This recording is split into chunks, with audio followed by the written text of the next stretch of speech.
One-on-one, we're speaking with Hernando de Soto, the director of the Institute for Liberty and Democracy in Peru, a well-known economist.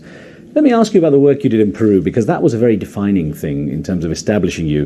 In the late 80s and mid-90s, you helped to basically revamp Peru's economy.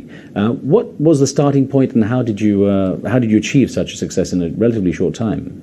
Well, the short time was due to the fact that the country was in a mess, and everybody wanted to get out of the mess. At that time, we were at war inside the country with a terrorist movement called the Shining Path. And it was quite clear that the old established system, the vertical economics, weren't working, weren't spreading wealth, and that we could do something about it. So people were ready to change things radically because they were very unhappy with the situation. So that's what allowed us to do things very quickly.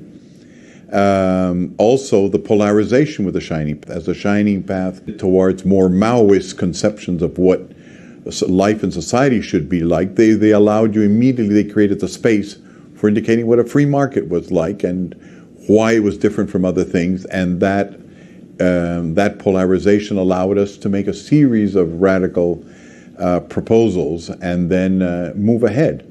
Also, we found, interestingly enough, that one of the reasons that the Shining Path managed a certain loyalty in both poor neighborhoods and villages outside in the country is that it went out to protect property, which is what Mao Zedong had also been doing as he moved out of Manchuria. He kept on getting the farmers' allegiance by finding a way of connecting them to their possessions, collectively, as opposed to us who were doing it privately, but it was basically the same thing with a different twist.